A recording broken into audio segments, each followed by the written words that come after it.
It is Thursday, November the 3rd. If you've been living under a rock and you haven't heard or seen that we have a wonderful jazz trombone day here at the University of North Texas this afternoon. The finalists and the winner of the under 18 division of the jazz trombone competition. Very cool. We had lots and lots of really great entries.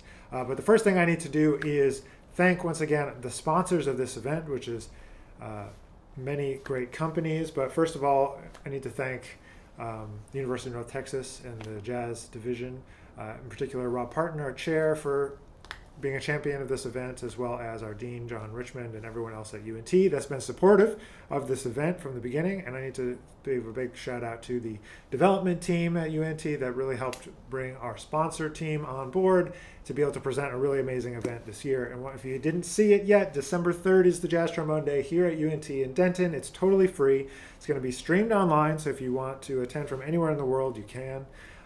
And so part of the whole thing with this event is trying to make it as accessible as possible to as many people as possible. But I need to also thank, before we go any further, all of our sponsors. And so our sponsors this year are way more extensive than we have in the past. It's really, really, really awesome. So let me talk about them for a second and gush about them for a second. So thank you for indulging me here. And as you drop in your questions for the Q&A portion of today's live stream. But first and foremost is Yamaha. Yamaha is our presenting sponsor this year. They're helping bring Michael Deese to UNT to play with the UNT YouTubes, give a master class, be part of the competition, all of these great sort of things. So I'm very excited to have Michael coming, and also to have Yamaha be able to be a presenting sponsor this year. It's going to be super great. They're going to bring some horns. They're going to talk during the Jazz Trombone Day. They're going to tell us about selecting horns, and I've got an email that says some more about what they're going to present, but it's going to be super great. And then from there, we also have BAC Musical Instruments, who have been on with us since day one. They were the very first year sponsor, and they're still here with us, and we're very, very thankful for them. They are the first prize sponsor that is going to get the winner of the Jazz Trombone competition a new BAC instrument. So that's going to be super great. I'm really thankful that Mike Corrigan from BAC is going to be involved. He's going to be down here. He's going to talk during our Jazz Trombone Day, show us a little bit about his horns and a lot of other things. So that's going to be super exciting as well. And then from there, our second prize sponsor is Butler Trombones. Dave Butler is a proud alum of UNT, and we're super glad to have him involved with the Jazz Trombone Day. He makes great carbon fiber trombones, and this is the second year he's been a sponsor of the competition. He's the second prize sponsor. He's going to be making a custom outer slide for the winner, the second place person in the Jazz Trombone competition. Super thankful to have Dave Butler on board this year. And then our third prize sponsor is Marcinkiewicz Mouthpieces. And Marcinkiewicz is the mouthpiece that I play, and I'm super glad to have them on board. They're going to be giving the third prize winner a new mouthpiece, and so that's going to be really, really great. They're going to get to choose from an array of mouthpieces that they have. I play the 6ES, so you should probably pick that one. I'm kidding. You should pick whatever is going to work for you and your setup the best. But so our third prize sponsor is Marcinkiewicz Mouthpieces. And then also this year we have a new sponsor, very exciting, which is Hirschman Mutes. Ed Hirschman makes these great blue plunger mutes. I'm going to be making the blue plunger debut in my recital at 5 p.m. Central on December 3rd. So things got moved around just a little bit in terms of the schedule, but the schedule will be posted on our website very soon. You can just Google UNT Jazz Trombone Day and you'll find it. The address is kind of long. It's also on my website, the information, and I'll keep it updated on my website as well. You can find it by nickfinzermusic.com, then going to UNT, or you can find it by Jazz Trombone, so JAZZTROMB.ONE, Jazz Trombone. I always thought it was clever. It's not really that searchable, but that's all right. Excellent, excellent, excellent. Okay, so thank you to our sponsors. It's December 3rd. I'm really grateful to all of our sponsors for being involved, and grateful to UNT. I'm grateful to all of you. We had amazing, amazing entries. We had entries from all around the world. We had Europe, we had Australia, we had Japan, we had South America. It really is truly an international competition, and we have 2 of the 4 names that I'm going to announce are people that are not from the United States, which is really amazing. We really want to be able to make this an international event. So, all right, without further ado, I'm going to announce first the winner of our 18 and under division. If you did not know, our 30 and under competition also has an 18 and under division to it, and that is because we want to highlight developing artists on the instrument. And so that means maybe you're done with school, and also maybe you haven't even gone to music school yet, you haven't started that journey. And so we want to recognize people along their journeys and give them an opportunity. This event is all about championing jazz trombone and really great artistry. So our winner for the 18 and under division, he's actually from Australia. His name is Reese Moore. So congratulations, Reese Moore. I sent you an email. Hopefully you got it already. There'll be more information coming soon. But Reese Moore is the winner of the 18 and under division. Congratulations. There'll be more information on the Jazz Trombone website. There'll be more information on the my Instagram and all of that sort of stuff. So you'll be able to find more about him, and he's going to be featured on the Jazz Trombone Day. So on December 3rd, Saturday, we're going to be able to share a video from him that will show us his artistry. And now the moment that all the trombone players maybe out there that are watching or will watch this later are waiting for, to find out who are the finalists for the UNT Jazz Trombone Competition, International Jazz Trombone Competition 2022. And I'm going to try to go in alphabetical order here by last name. Alphabetical order by last name. Coming to us, I don't think he's originally from New York, but he's up in the New York area now, going to the Manhattan School of Music, I believe, and his name is Evan Amoroso. So congratulations to Evan. Evan will be joining us. He already confirmed that he'll be joining us on December 3rd. Our next finalist in alphabetical order is from France. I got a chance to first hear him last summer at the ITF, and I'm really glad that he decided to send in a tape, and I'm really excited that he's going to be here. We had a winner, Paco Andreo, a couple years ago, who was also a European artist, and so we're excited to have another European artist coming to us, coming to UNT to check out what we have to offer on the UNT Jazz Trombone Day, and that's Balthasar Baudin, and so we're very excited to have him coming to campus. Our first international guest. The year that Paco won was all virtual, so we didn't get to invite our finalists to campus that year. But so that's our first two, and the third finalist for this year is also coming to us, a graduate of the Manhattan School of Music. His name is Jack Kotz, and Jack is a great young player, and we're very excited to have him coming to campus. He also confirmed that he's coming, so those are our three finalists for the UNT Jazz Trombone Day 2022. Again, it's December 3rd. It is totally free to attend. Please come. There's links to RSVP. This just gets us a good amount of information in terms of the swag that we want to have on hand and all of this kind of stuff. So we want to know how many people are coming to campus, and then it'll be live streamed, which is going to be very exciting, and all those links will be available both on my website and the jazz.unt.edu site, where we also house all the information about the jazz trombone. So congratulations, Reese, on being the winner of the 18 and under division of the UNT Jazz Trombone Competition, International Jazz Trombone Competition, and also congratulations to our three finalists, Evan, Balthasar, and Jack, who will be coming to campus coming up in December, in just 1 month. So Michael Leese will be here. It's free to attend. I hope you can come.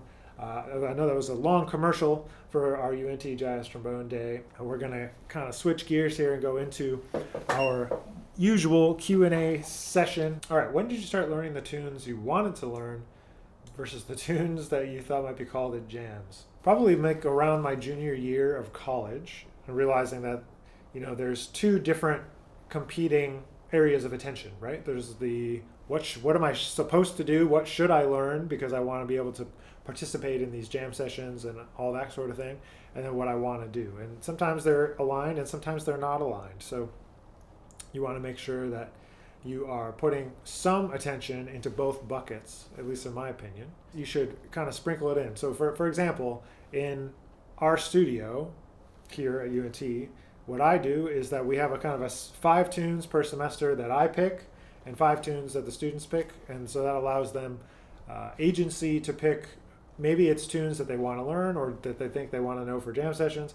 But it's also like, I'm going to pick tunes that I think are worth knowing for both the educational properties of the tune, like what skills they might develop, but also what might be on the live stream, right? When I was at Juilliard, though, there was a lot more emphasis on thinking about making sure that you were looking ahead to after school and looking ahead to thinking about, who do you want to play with and the tunes that you should learn in order to play with that person. So meaning like if you are wanting to play with a certain artist, you got to learn their music, right? So you got to kind of balance these type of things out. You have to make sure that you're working on both the things that you want to learn and work on, and also check out the things that you're supposed to know. What can you do to get your sound to cut but still keep a dark sound at the same time? This is a good question, and I think the answer that I'll give you is, I don't know, maybe multifaceted in that. I think that you're talking about two different things to me. Like the core of your sound can be dark while also having the ability to cut. So to me, that's talking about two different things. There's the core of your sound. I think about sound in terms of like different size balls. So like your sound might be like, like baseball size or basketball size or beach ball size, right? So it could be different, and they're all different materials. And so I think about like the hardness of the different, I don't know. That's just an analogy that works for me. But the core of your sound can be very dark, while at the edges it could be very breathy, right? It could be soft. It could be harsh. It could be hard. And then it could also have like this shimmer to it. So that's how I think about cutting. And that cutting also can kind of like come from the articulation. It can come from volume, and it can come from getting your horn to really resonate in a specific way. So for me, I play on slightly larger than average equipment, not super large, a 525 bore instrument. I think it's possible to have both, right? It can be dark and brilliant and cut at the same time. And so I think you have to have that sound concept in mind, And when I say like sound concept, I'm talking about like what you want to sound like, what are the qualities you want it to sound like, and how do you actualize that sound quality in real life, So I think it's really important to be able to do that. I think it's really important to be able to conceptualize what that is. You have to know what you're aiming for before you get there. So I think about, both of those things, like the core being dark and then the outside of the sound or the top part of the sound being brilliant and bright. Any advice for getting connected to a jazz community after moving to a new city? When you get to a new place, you got to just be where the music is. So if that's hanging out at sessions, if that's hanging out, playing sessions, telling people you're around, not being overly pushy, but just kind of going and networking, getting coffee with people, telling people you want to play with them, learning their music, being a resource. Like nothing's more flattering, than somebody that comes up to you, man, I know all your tunes. And you're like, wait, what? Why do you know all my tunes? Like, I love your music, blah, blah, blah. And you can kind of really get a long way right off the bat with someone if you can put in the time ahead of time to know their music. So people need subs all the time, especially for gigs that require specific knowledge, a specific type of playing or specific tunes. And if you've done the legwork already, it's way easy to hire you. So just be around, be where the music is, just be cool. Don't be like overly pushy about anything. Just be like, oh, I'm here, I'm really excited, I'm doing X, Y, and Z. I'm hoping to play with these people or play these type of gigs, all that stuff. When do you see most players starting to record albums during graduate school? ? Are people finding more benefits from platforms like YouTube and uploading one-off songs versus albums? This is kind of a multifaceted question with a couple different parts of an answer. So the first one having to do with the timing of when you might want to release a project or when you would do a project. And then the separate question about, are people benefiting more from uploading like on social or YouTube or focusing on songs versus albums? So it's kind of like three different questions really in that question. So generally people are recording albums like when they feel that they have something to say. So for a lot of people, it's probably around the time of their senior year of college or when they finish or when they're in grad school or when they finish grad school. I don't necessarily know that there is one correct answer to all of that. There's no correct, but like, I don't know, but that's generally when people start to think about it because they feel like, when you're in, I view it this way. When you're in undergrad, your job as an undergrad is to absorb as much information as you can. Foundation, right? So you're developing a strong sense of the language, a strong sense of your instrument, a strong sense of how to execute things, how to navigate different gigs, how to function in the real world, all this kind of stuff. So I think as an undergrad, that's your focus. And then from there, I think it's important as in grad school, to start thinking about your artistry. Who am I? What do I represent? What ideas do I want to pursue? What do I want to share with the world? This kind of thing. Is it really that cut and dry that you can only do one or the other at a time? Absolutely not. But if you've never gotten that far, because I feel like you have to get a certain depth into your musicianship before you start to focus on, like, what am I trying to say? Like, if you can't play all the things you are, or if you can't play Cherokee in 12 keys, like, there's no sense in like trying to go figure out your language, your sound and your vision and all this kind of stuff. Like, you got to have some basic foundational skills together on your instrument and within music, and knowing how harmony works, all that stuff. So people tend to feel more like they're comfortable in that arena by the time they get to grad school. Now, he's asking something about YouTube or social versus an album. It's just totally different. Different audiences, different purposes, different strengths and weaknesses to each one. The answer is to do all of them.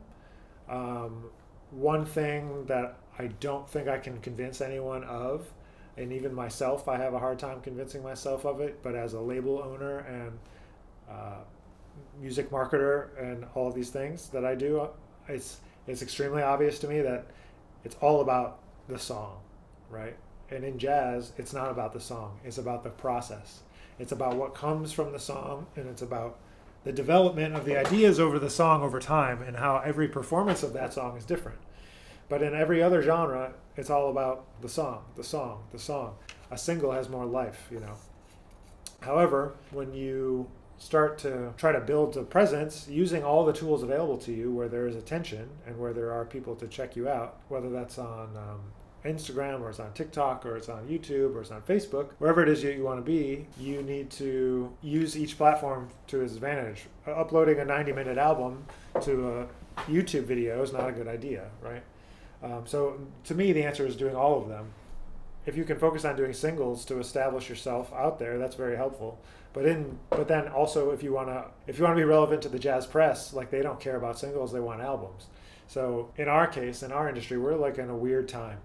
And because the artistry, the technology wants to support the song and the single, and the industry wants to support the album and the album cycle and all of these kind of things. And jazz musicians, we think in album cycles. So I guess the answer is all of the above. It's easier to put together a session and kind of make some videos than it is to like do a full album cycle and hire promotion and all these kind of things. So it can be expensive. Thoughts on Ornette Coleman? He is a once in a lifetime artist. He writes extremely great melodies, and he has a freedom that I wish I had. A harmonic freedom and a sense of playfulness. I think that I understand that he's not for everyone. And some people don't like that. They want a more structured approach, or harmonically structured at least. I mean, when he plays, it sounds to me like just regular bebop, except it's a little more harmonically free. The language is coming out of the same place, really. It's going in a different direction, but it's coming up from the same foundations, If you're just joining us and you didn't get to hear at the beginning, I will announce once more time. Two things. One is thanking all of our sponsors for being involved with the UNT Jazz Trombone Day 2022, and that is Yamaha, BAC Musical Instruments, Butler Trombones, Marcinkiewicz Mouthpieces, and Hirschman Mutes. We're really glad to have a full plate of sponsors. It's really awesome. We're able to do so many more things with our Trombone Day because of them, and we are so thankful for you. And I'm going to announce those winners one more time, the finalists and the winner one more time. So the 18 and under, we had Reese Moore is the winner of the 18 and under competition for our International Jazz Trombone competition. And our three finalists in alphabetical order are Evan Amoroso, Balthazar Baudin, and Jack Kotz. And it's going to be a really fun day, December 3rd, streamed and in person, so please make plans to be here. Thanks everyone for tuning in. More soon about Jazz Trombone Day. I hope everyone has a wonderful, wonderful rest of your week, and we'll catch you real soon.